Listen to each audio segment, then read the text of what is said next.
শিষ্যরা যিশুর কথা শুনে এরা জাহাজে দিয়ে যাত্রা করছিলেন, সমুদ্রের ওই পারে যাওয়ার চেষ্টা করছিলেন। ওদের যাত্রা প্রভুর ইচ্ছা অনুসারে, ওরা যাচ্ছিলেন প্রভুর বলা অনুসারে, ওরা যা করছিলেন প্রভুর ইচ্ছায়। দয়া করে ধ্যান দিন, আপনার আত্মিক জীবন চলার সময়ে, বাক্য অনুসারে চলার সময়ে, ধার্মিকতায় চলার সময়ে, সিদ্ধতায় চলার সময়ে, ও আপনার চাকরিতে হতে পারে, আপনার ব্যবসাতে হতে পারে, আপনার পরিবারে হতে পারে, আপনার ব্যক্তিগত জীবনে হতে পারে। জগতের সমস্ত পাপময় জীবনকে ছেড়ে দিয়ে যখন বাক্য অনুসারে জীবনযাপন করেন, কষ্ট আসবে, দুঃখ আসবে, সংকট আসবে, বিপদ আসবে, অনেক সমস্যায় একেবারেই জলে ঢেউর ন্যায় আসবে। একটি সাধারণ বিষয় আছে, হতে পারে আপনি এই অবস্থার মধ্যে দিয়ে আপনি চলেছেন। প্রভু, আমার জীবনে কেন এই সমস্যা এসছে? আমার জীবনে কেন এই কষ্ট এসছে? হঠাৎই চাকরি আমার কেন চলে গেছে? কেন হঠাৎই আমার এবং আমার স্ত্রীর লড়াই ঝগড়া হয়েছে? হঠাৎই আমার স্বাস্থ্য কেন নষ্ট হয়েছে? কেন আমার অর্থনৈতিক এত সংকটের মধ্যে আমি কিছুই বুঝতে পারছি না প্রভু। এমন পরিস্থিতির মধ্যে হয়তো আপনি চলেছেন। আপনার চারপাশের পরিবেশ যে শান্ত ছিল, হঠাৎই অশান্তি আর গণ্ডগোলের মধ্যে পরিপূর্ণ হয়ে গেছে। কেন এমন হচ্ছে আমি তো বুঝতে পারছি না। আমি তো ঈশ্বরের ইচ্ছা অনুসারে চলছি, বাক্য পড়ছি এবং প্রার্থনা করছি, তাই না? প্রভুর সেবা কার্যে আমি সাহায্য করছি, আমি প্রতিদিন প্রভু সহভাগিতাতে যাই। কেন আমার জীবনে, আমার ব্যবসাতে, কাজেতে এবং কৃষিকাজে কেন এই সংকট এসে পড়েছে? হয়তো আপনি জানেন না। ওই দিন শিষ্যরা প্রভুর বলা অনুসারে, প্রভুর ইচ্ছা অনুসারেই নৌকাতে যাত্রা করছিলেন, কিন্তু হঠাৎই কি হয়েছে জানেন কি? ঢেউ উঁচু উঁচু হয়ে উঠছিল। সমুদ্রের ঢেউ একেবারে উঁচুতে উঠছে। ওই ঢেউ যখন উঠছিল, ওই নৌকা এদিকে ওদিকে ওদিকে কাত হয়ে যাচ্ছিল। শিষ্যরা অনেক ভয় পেয়ে গিয়েছিল, হয়তো মারা যাব, এমন পরিস্থিতি সৃষ্টি হয়েছিল। শিষ্যরা ভেবেছিল আমাদের দিয়ে আর হবে না, আমাদের কাজ শেষ। এই সময় যখন ভাবছিল, ওই সময় যিশু ওদের কাছে ছিল না এবং আসার সেখানে সুযোগও ছিল না। এখন প্রভু আমাদেরকে কিভাবে জীবন দেবে, কিভাবে আমাদেরকে বাঁচাবে, সমুদ্রকে কিভাবে শান্ত করবে, আমাদের কিভাবে ওখানে কিনারায় নিয়ে যাবে, অনেক ধরনের প্রশ্ন যখন ওরা যন্ত্রণা পাচ্ছিলেন। চলে এসছে ভাই, কে সংকট থেকে বাঁচাবেন যিনি, ওনার নাম প্রভু যীশু খ্রিস্ট। চলে এসছে। কিভাবে এসছে বলুন? বলুন কিভাবে এসছে? জলের উপর দিয়ে হেঁটে হেঁটে চলে এলেন। ভাই, এরা একদমই কল্পনা করতে পারেনি, ভাবতেও পারেনি যিশু এইভাবে আসবে। প্রিয় ভাই ও বোন, আপনার সমস্যা যতই বড় হোক না কেন, ও আপনার কাছে অসম্ভব দেখতে মনে হচ্ছে, কিন্তু আসবেন কে? যে আপনাকে জীবনে সবচেয়ে ভালোবাসেন, আপনার পরিত্রাতা, আপনার ঈশ্বর, আপনার রক্ষক। আসবেন। আপনি কল্পনা করতে পারবেন না এমন রাস্তা দিয়ে আসবেন, আপনি ভাবতে পারবেন না এভাবে আসবেন, কিন্তু নিশ্চয় আসবেন। কেন জানেন? আপনাকে রক্ষা করতে। কেন জানেন? আপনাকে বাঁচাতে। কেন জানেন? আপনার চারপাশের বিপরীত পরিস্থিতি থেকে পরিবেশকে শান্ত করে ঈশ্বর আপনাকে যে গন্তব্যস্থলে নিয়ে যাওয়ার জন্য, ওই গন্তব্যস্থলে পৌঁছানোর জন্য আমার প্রভু নিশ্চয়ই আসবেন। ওই সময় পর্যন্ত আপনি আপনার বিশ্বাসকে রক্ষা করুন। ওই সময় পর্যন্ত আপনার ভরসাকে রক্ষা করুন। চলে এসছে ভাই, জলে ঢেউর উপর দিয়ে হেঁটে হেঁটে যিশু চলে এসছে। যিশু খ্রিস্ট চলে এসছেন। কেন এসছেন তা বলুন? জলের ঢেউ যে উঠছে তাকে শান্ত করার জন্য, উঠেছে সেই ঝড় তুফানকে শান্ত করার জন্য যিশু চলে এসছে ভাই, এভাবে ওদেরকে রক্ষা করার জন্যে, ওদেরকে কিনারায় পৌঁছে দেওয়ার জন্য। রক্ষক রূপে যিশু আসতেই ভাই, শিষ্যরা যিশুকে ভুল বুঝেছিলেন। যিশু ওই অন্ধকারে যখন জলের ঢেউ উঠছে, ওই সময় ভয়ানক ঝড় তুফান যখন হচ্ছে, যিশু হাঁটতে হাঁটতে চলে এসছেন। ভাই, শিষ্যরা যিশুকে ভুল বুঝেছিলেন। কি বলেছেন জানেন কি? দেখবেন বাইবেলে কি আছে, মতি 14:25। পরে চতুর্থ প্রহর রাতিতে তিনি সমুদ্রের উপর দিয়া হাঁটিয়া তাহাদের নিকটে আসিলেন। চতুর্থ প্রহর মানে সকালে 3টে থেকে 6টার মধ্যে, এটাকে চতুর্থ প্রহর বলেন। তখন শিষ্যরা তাহাকে সমুদ্রের উপর দিয়া হাঁটিতে দেখিয়া ত্রাসযুক্ত হইয়া কহিলেন, এ যে অপচ্ছায়া, আর ভয়ে চাচাইতে লাগিলেন। কেউ তাকে দেখেছ? ভূত! হ্যাঁ, অপচ্ছায়া, অপচ্ছায়া, ভূত, ভূত! যখন এই বললেন, আর সমস্ত শিষ্যরা ভয় পেয়েছে, ভীত হয়ে গেছে, চিৎকার চেঁচামেচি করছেন। যিশু ওদের বাঁচাতে এসেছিলেন। যিশুকে ওরা ভুল বুঝে, রক্ষাকারীকে দেখে এরা অপচয় ভেবে ভয় পেয়েছেন। ওদের এই ভয়কে কে শান্ত করতে পারেন? বাইবেলে এর পরে সেই লাইনকে আপনারা আন্ডারলাইন করুন। ভয় ভীত হয়ে এরা যখন চিৎকার এবং চেঁচাচ্ছেন, কি আছে ওখানে? আপনার হাতে বাইবেল আছে, খুলুন সেটা। মথি তার 14 অধ্যায় 27 পদ নিশ্চয়ই পড়বেন। ভয় পেয়ে এরা সবাই যখন চেঁচাইতে লাগিলেন, কি লেখা আছে ওখানে? দেখুন কি লেখা আছে। কি দেরিতে, কি পরে, তখনই। অর্থ কি আছে? আমার শিষ্যরা অপ্রয়োজনে তারা ভয় পাচ্ছে, অকারণে চিন্তা করছে, মারা যাবে ভাবছেন, মারা যাবে ভয়তে চেঁচাচ্ছেন। এরা যখন ভয় পাচ্ছে, যিশু তাদেরকে কিভাবে উত্তর দিলেন বলুন? তখনই উত্তর দিলেন। আমাদের মধ্যে অনেক লোকরা ভাবছে যিশু আমাদের উত্তর দিচ্ছেন না, উত্তর দিতে দেরি করছেন। আমার প্রার্থনার বিষয়ে উত্তর দিতে দেরি করছেন, আমার চাকরির বিষয়ে উত্তর দিতে দেরি করছেন, বিবাহের বিষয়ে দেরি হচ্ছে, সন্তানদের বিষয়ে দেরি হচ্ছে। ভাই, আপনি ভাবছেন ঈশ্বর দেরি করছেন। শুনুন প্রিয় ভাই ও বোন, আমাদের ঈশ্বর 1 সেকেন্ড দেরি করার ঈশ্বর একদমই তা নন। আপনার জীবনের পরিস্থিতিকে দেখে উত্তর দেওয়ার জন্য তখনই প্রতিক্রিয়া দেখান। দ্রুত শিষ্যদেরকে ভয় দেখে তিনি কি বলেছেন জানেন কি? ভয় করো না, এ আমি। কি বললেন? সাহস রাখো, এ আমি। শিষ্যরা যখন ভয়ের মধ্যে কাঁপছিলেন এবং তাদের হৃদয়েতে শান্তি কিভাবে পেয়েছিলেন জানেন কি? আমার প্রভু যিশুর বাক্য। ভাই, আমাদের জীবনে যখন কষ্ট আসে, যখন আমরা ভয় পেয়ে যাই, যখন আমাদের ভীত সন্ত্রস্ত হয়ে চলতে হয়, আমাদেরকে শান্তি এবং বিজয় দেওয়ার জন্য এই দুনিয়াতে আছে কিছু বলতে। কি আছে জানেন? ঈশ্বরের বাক্য। আর যদি ঈশ্বরের এই বাক্য থেকে আপনি দূরে থাকেন তো, আর ঈশ্বর থেকে আপনি দূরে থাকেন তো, তাহলে ভয় আর ভীত থেকে ভয় পেয়ে মারা যাবেন, কাঁপতে থেকে মারা যাবেন। কিন্তু শুনুন, ঈশ্বর আপনাকে জীবনে যেতে ভালোবাসেন, এই জন্য তার বাক্যের দ্বারায় আপনাকে সাহস দিতে চান। এই জন্য জিজ্ঞেস করছি, কতবার আপনি বাইবেল পড়ে সাহস পাননি? কতবার আপনি বাইবেল পড়ে শান্তি পাননি? কতবার আপনি বাইবেল পড়ে আপনি প্রতিজ্ঞা পাননি? কতবার আপনার জীবনে, আপনার হৃদয়ের মধ্যে যখন দুঃখে পরিপূর্ণ ছিল, ঈশ্বর কতবার আপনার সঙ্গে কথা বলেছেন? ঈশ্বর আমার সঙ্গে কথা বলেছেন ব্রাদার, বাক্যের দ্বারা আমাকে সঠিক সময় আমার সঙ্গে কথা বলেছেন ব্রাদার। যারা বলছেন হাত দেখাবেন। এই ঈশ্বরের দেওয়া উপহার আছে। যখন আপনি দুঃখ, কষ্টে, যন্ত্রের মধ্যে ছিলেন, কি করতে হবে বুঝতে পারছেন না, যখন কোনো রাস্তায় দেখা যাচ্ছে না, আপনার সঙ্গে কথা বলার জন্য ঈশ্বরের বাক্য দিয়েছেন। ওই দিন ভয় পেয়ে চেঁচাচ্ছিলেন, এই যে শিষ্যদেরকে শান্তি আর সাহস কে দিয়েছেন জানেন কি? ঈশ্বরের বাক্য। ভয় করো না, এ আমি। ভয় করো না, এ আমি। কিন্তু এ আমি যিশুকে দেখে এরা কি বললেন? ভূত, ভূত। কি? তোমাকে বাঁচানোর জন্য আসতে, তোমাদের ঝড় থেকে বাঁচানোর জন্য এসেই আমাকে ভুল বুঝে আমাকে অপছায়া বলবে, তোমরা নিজের মরো। বলার পর প্রভু চলে গেছেন কি? আপনারা প্রভুকে ভুল বুঝতে পারেন, কিন্তু আপনাকে বোঝার একমাত্র ঈশ্বর আমার প্রভু খ্রিস্ট আছেন।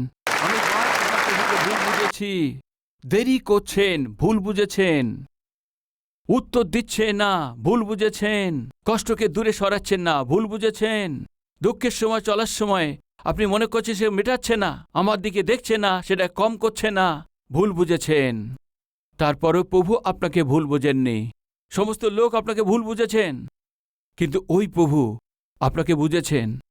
ভাই, একটা কথা বলবো, এই জগতে যেভাবে যিশু আপনাকে বুঝেছেন আর কেউ আপনাকে বুঝতে পারবে না। কেন জানেন? আপনার জীবন দিয়ে ভালোবাসেন, আপনার হৃদয় দিয়ে দেখেন, আপনার হৃদয় চিন্তাকে, আপনার হৃদয় দুঃখকে যিনি বুঝতে পারেন, সংকট মুছে দেন। যদি কেউ থাকেন, সে কেবল প্রভু যীশু খ্রিস্ট আছেন। ছোট ভাই কাগজ দিয়ে নৌকা তৈরি করেছেন। ভাই দেখো নৌকা কত সুন্দর। এই বলার পর অনেক খুশি হয়েছেন। ঘরের সামনে একটি জলাশয় আছে, ওই জলাশয়তে ওখানে নৌকাকে ছেড়েছেন। নৌকা এভাবে চলছে চলছে, এটা দেখে ছোট ভাই অনেক খুশি হয়েছেন। আমার নৌকা কত ভালোভাবে জলাশয় দিয়ে চলে যাচ্ছে এ ভেবে অনেক খুশি হয়েছিলেন, কিন্তু এর মধ্যে অজান্তেই ওই নৌকা আস্তে আস্তে গভীরে চলে যাচ্ছে। এ কি, যে নৌকা আমাকে খুশি দিয়েছেন এখন সে আমার থেকে দূরে যাচ্ছে, দূরে যাচ্ছে। এই বলে অনেক চিৎকার করছেন, কাঁদতে শুরু করলেন, চিৎকার করছেন। ইতিমধ্যে তার বড় ভাই এসছে। কি হয়েছে ভাই? যেটাকে আমি ভালোবেসেছি, আমার নৌকা আমার থেকে দূরে যাচ্ছে, দূরে চলে যাচ্ছে। ভাই আপনি কিছু করে আবার এই নৌকাকে পেতে পারি তা করে দিন। বলার পরে ভাই কি করেছেন জানেন কি? পাথর নিয়ে জলের উপর ফেলতে শুরু করলেন। যখন ও পাথর দিয়ে এভাবে মারতে শুরু করলেন তখন নৌকা আরো এভাবে হেলতে শুরু করলেন। এ কি ভাই, আমার নৌকাকে রক্ষা করো বলতে তুমি পাথর মারছ? তুমি জেনে শুনে করছো তাই না? ও নৌকা আমার কাছে আসুক আপনি চান না, আমার খুশি আপনি চাইছেন না, তুমি আমাকে খাতাতে চাইছো কি? কেন এমন করছো? বললেও বড় ভাই ধ্যান দিচ্ছে না, পাথরও মারছেই। ছোট ভাই বড় ভাইকে বললেন, নৌকাকে বাঁচানোর জন্য বলবার নৌকায় কেন পাথর ফেলছো, কেন এমন করছো? এভাবে বলতে থেকে কাঁদছে আর ভাই দিকে দেখছে আর কাঁদছে। কিছু সময় পর দেখাতে ওই নৌকা যে দূরে গেছিল এখনো আস্তে করে ধারে চলে এসছে। ছোট ভাই দেখে, ভাই নৌকা ধারে চলে এসছে ভাই, ধারে চলে এসছে ভাই। বড় ভাই কি বলেছেন জানেন কি? ছোট ভাই শুধু পাথর ফেলতে দেখেছেন, এই পাথরগুলো ভাই ওই দিকেই ছুঁড়ে মারছিলেন। নৌকার ওই পারে পাথর ফেললে ওই পাথরের দ্বারায় এখান থেকে ঢেউ উঠেছে, তখন কি হয়েছে?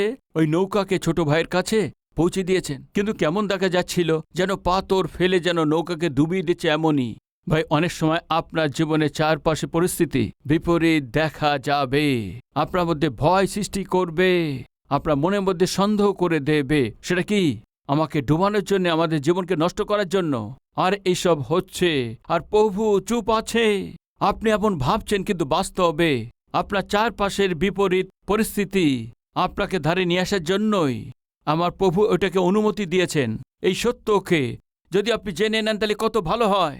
বড় ভাইয়ের ভালো বিষয়কে ছোট ভাই বুঝতে পারেননি, ওই বড় ভাইয়ের ভালো বিষয়কেই আমরা বুঝতে পারিনি ওই প্রভুর আজ্ঞা বিনা। আপনার মাথার চুল একটু নিচে পড়ে যায়, এর কোনো সুযোগ নেই।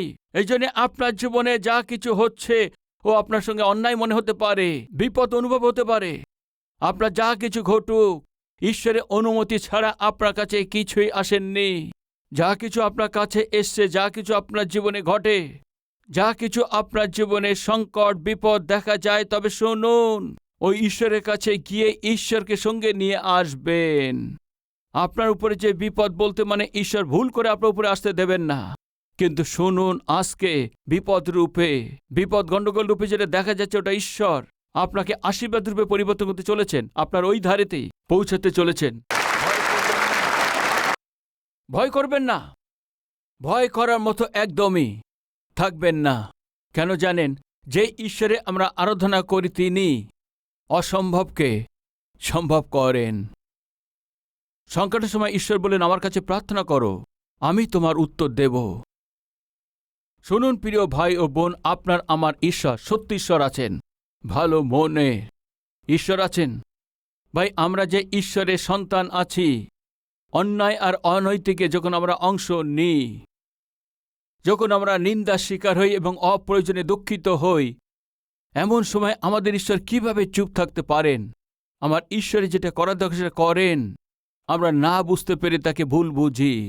রক্ষা করার জন্যে আমাদেরকে যীশু খ্রিস্ট যখন জলের উপর দিয়ে হেঁটে এসেছেন, তখন শিষ্যরা ভুল বুঝেছেন। যিনি রক্ষা করবেন তাকে ভূত মনে করেছেন। তখন যীশু বললেন, ভয় করো না, এ আমি। আজকে প্রভু আপনাকে বলছেন, ভয় করো না, এ আমি। পরিস্থিতি আপনার সংকট রূপে, বিপদ রূপে দেখা যাচ্ছে, অর্থনৈতিক সংকট দেখা যাচ্ছে, ভয় পাবেন না। আমি এটাকে অনুমতি দিয়েছি, কেননা তোমার জীবনে অদ্ভুত কার্য করতে চাই, তোমার জীবনে অর্থপূর্ণ দেখাতে চাই, তোমার জীবনকে আশীর্বাদিত করতে হবে, বহু লোকদের জন্য আপনাকে আদর্শবান হতে হবে। এই জন্য অনুমতি দিয়েছে। ও আপনাকে ক্ষতি করতে পারবে না, আপনাকে বিনষ্ট করতে পারবে না।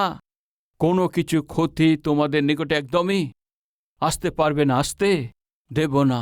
সাহস করো, আমার প্রভু বলছেন। যখনই যীশু খ্রিস্ট এই কথা বললেন, ওখানে পিতর ছিল ভাই। প্রভু, এ যদি আপনি হন তো বলুন কি বলবেন? তাড়াতাড়ি এসে নৌকায় এসে ঝড়কে শান্ত করে দিয়ে আমাদের কিনারায় পৌঁছে দিন। বলেছে কি না? না, তা বলেননি। প্রভু, যদি আপনি হন তো, আপনি জলের উপর দিয়ে হেঁটে এসছেন, অসম্ভবকে সম্ভব করেছেন। প্রভু, আমার একটি আশা আছে। কি আছে? আমিও অসম্ভবকে দেখতে চাইছি। আমার জীবনেও আপনি যা করতে পারেন অসম্ভব, সম্ভব করো আশা করছি। আপনি আছেন তো, একটি অনুমতি দিন। আমিও জলের উপর দিয়ে হেঁটে আপনার কাছে আসব বললেন। এখন প্রশ্ন, ওটা শান্ত জল ছিল না এইভাবে ঢেউ উঠছিল তা বলুন। বাস্তবে পিতর যেখানে হাঁটবে বলেছিলেন, শান্ত সমুদ্রের উপরে না এভাবে ঢেউ উঠছিল তার উপরে? বলুন, বলুন। উঠছিল ঢেউ এর সমুদ্রের মধ্যে মাঝখানে। পিতর বলছে, যদি আপনি হন তো, অসম্ভবকে সম্ভব করেন। যে আপনার উপরে বিশ্বাস করে তার জীবনেও অসম্ভব কাজ করার আছেন। আমি বিশ্বাস করছি যিশু, আমি আসব কি? বলুন। যিশু কি বললেন? আমি ঈশ্বর আছে এই জন্য ঢেউর ওপর দিয়ে হেঁটে এসছি বলেছেন কি? না ভাই, তুমি আমার সমান অসম্ভবকে দেখতে চাও, তবে আসো বললেন। এই 11 জন শিষ্য, আরে পিতর, তোমার কি হয়ে গেছে? চুপচাপ, তুমি তো নৌকে থাকতে পারো। ওই ঈশ্বর আছে এই জন্য জলের উপর দিয়ে হেঁটে এসছে, তুমিও যাবো বলছো? এমন ভাবছিল ভাই। পিতর সে জলে যে ঢেউ উঠছে সেদিকে লক্ষ্য না করে নিজের পদক্ষেপ আগে নিয়েছে ভাই। পিছনের লোকরা দেখেছে ভাই, আর এক ধাপ আগিয়ে গেছে, ডোবেননি। সবাই অবাক হয়ে দেখলেন, বলতে লাগলেন, তো চমৎকার করে দিয়েছে, যা ভেবেছে তা করে দেখিয়েছেন। এখন জলের উপর দিয়ে হাঁটছে, জলে ঢেউ উঠছে তার উপর দিয়ে হাঁটছে। পিতর এভাবে যাচ্ছে, আর পিছনের লোকরা কি করছিলেন? বলুন, বলুন।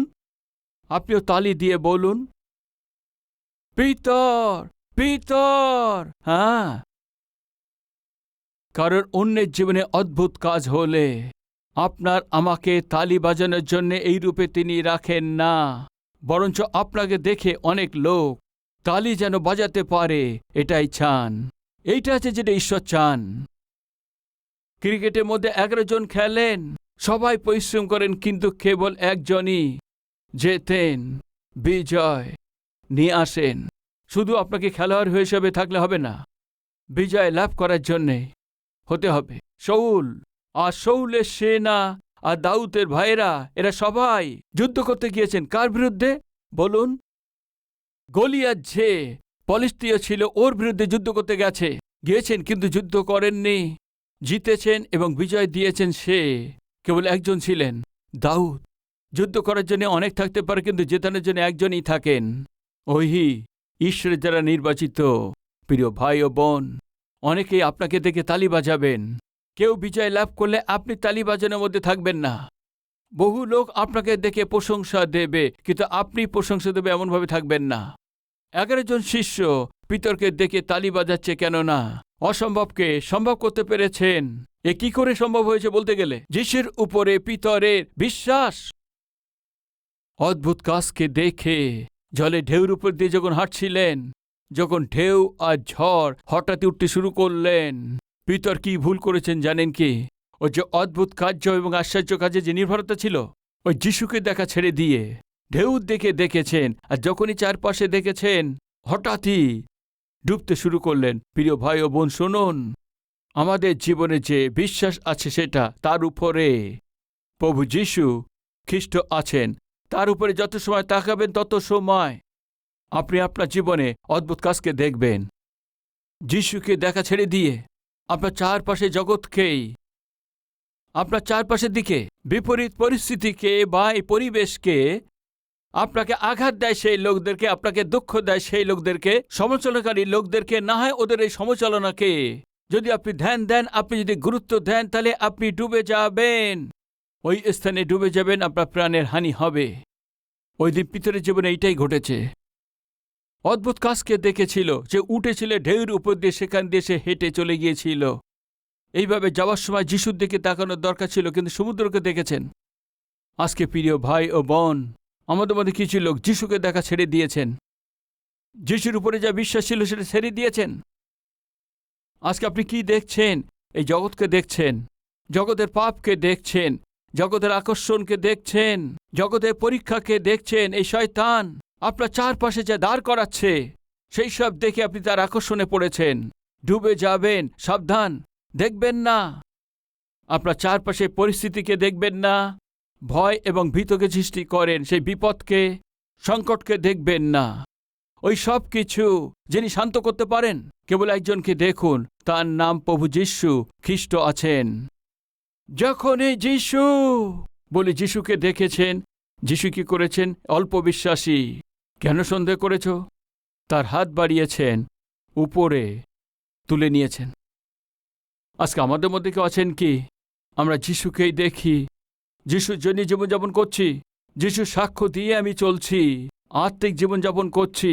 কিন্তু আমার জীবনে কিছু ঢেউ উঠেছে, কিছু লোকরা আমার জীবনে চলে এসছে, কিছু লোকরা মিলে আমার জীবনে প্রবেশ করেছে। যিশুর প্রতি যে ভক্তি ছিল, যে প্রেম ছিল, যে বিশ্বাস ছিল, সেটা দূর করে দিয়েছেন। আত্মিকভাবে দুর্বল করে দিয়েছেন, শারীরিকভাবে দুর্বল করে দিয়েছেন, অর্থনৈতিকভাবে দুর্বল করে দিয়েছেন। এখন আমি দুর্বল হয়ে গেছি, বিশ্বাসকে হারিয়ে ফেলেছি। এখন আমি কি করব? যিশুর দিকে তাকাও। প্রভু তার হাতকে বাড়িয়ে দিয়ে আপনাকে উপরে তুলবেন, আপনাকে ওই কিনারায় পৌঁছে দেবেন। বিশ্বাস যারা করছেন আমার সাথে মিলে প্রার্থনা করবেন। আসুন আমরা প্রার্থনা করি।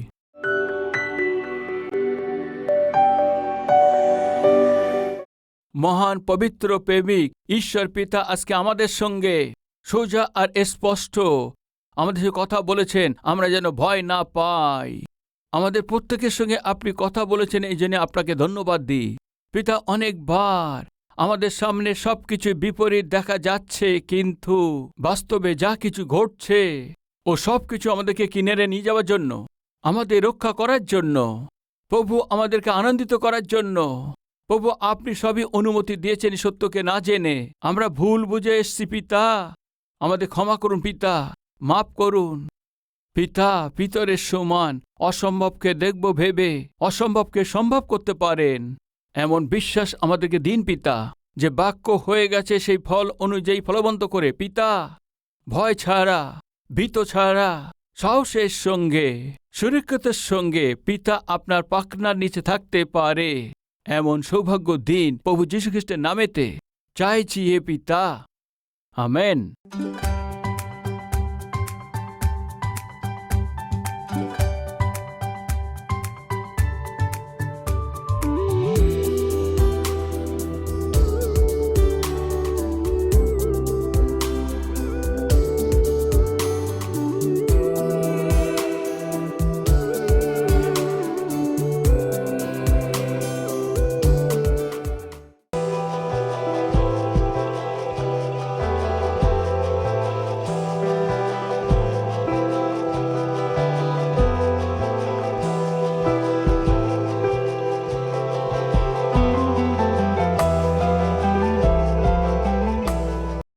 আজকে কালবেরি স্বরকে অনেক কোটি লোক আজকে দেখছেন।